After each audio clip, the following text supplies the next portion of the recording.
Psychology. नमस्ते। आज हम joiners interpersonal theory of suicide के बारे में जानेंगे। ये बहुत ही इम्पॉर्टेंट थ्योरी है और बहुत ही यूज़फुल थ्योरी है। ये बताती है कि उम्र में बड़े लोग सुसाइड क्यों करते हैं और ख़ासकर मेल सुसाइड क्यों करते हैं। जी हाँ, आपको ये जानकर बहुत हैरानी होगी कि सुसाइड की वजह से सबसे ज़्यादा मौतें मर्दों की होती हैं और क्वेश्चन है फिर भी उनकी मेंटल हेल्थ क्यों इग्नोर होती है।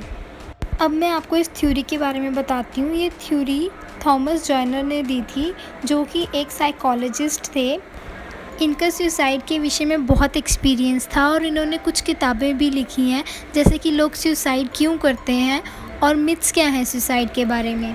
इनके अकॉर्डिंग सुसाइड करने के लिए 3 फैक्टर्स बहुत ज़रूरी हैं, जैसे कि थॉटेड belongingness, perceived burdensomeness, acquired capability for suicide. पहला फैक्टर है थॉटेड बिलोंगिंगनेस, यानी कि हमारा कोई मीनिंगफुल कनेक्शन नहीं बन पाया है हमारे फैमिली मेम्बर्स के साथ, स्पाउस के साथ या फ्रेंड्स के साथ या किसी भी और रिश्ते में, या हमारा कोई बहुत ही मजबूत रिश्ता हमसे टूट गया हो।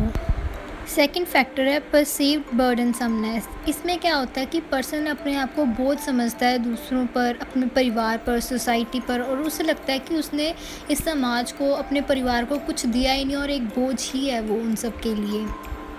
ये थॉटेड बिलोंगिंगनेस एंड परसीव्ड बर्डनसमनेस दोनों ही मरने की चाहत को पैदा करते हैं।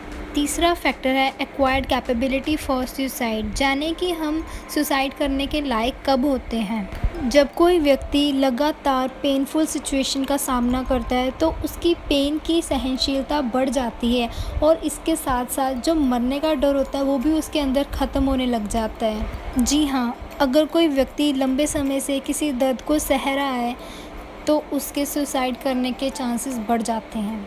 पर हमें ये कभी नहीं भूलना चाहिए कि उतार चढ़ाव हमारी ज़िंदगी का हिस्सा है और हमें इन सभी मुसीबतों का डट के सामना करना है। अब मैं आपको एक ऐसे व्यक्ति के बारे में बताऊंगी जिसने अपनी ज़िंदगी में बहुत उतार चढ़ाव देखे, पर उसने अपना हौसला नहीं छोड़ा और अपनी समझ को, सोच को पॉजिटिव रखा और फिर से अपनी ज़िंदगी को खुशहाल बनाया।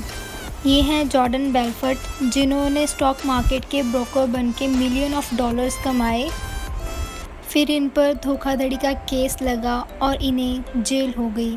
इसके बाद इनकी सोसाइटी में इनकी इमेज पूरी स्पॉइल हो गई, यहाँ तक कि इनका डाइवोर्स हो गया और इनके बच्चे इनसे दूर हो गए। इसके साथ साथ सब लोगों का इन पर से भरोसा उठ गया और इनका बिजनेस वो भी ठप हो गया।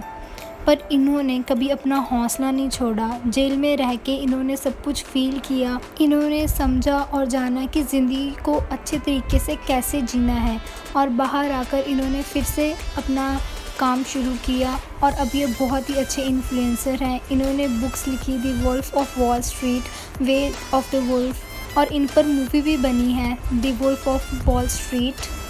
अगर ये इतनी मुसीबतों को हराकर खुद जीत सकते हैं तो आप भी जीत सकते हैं।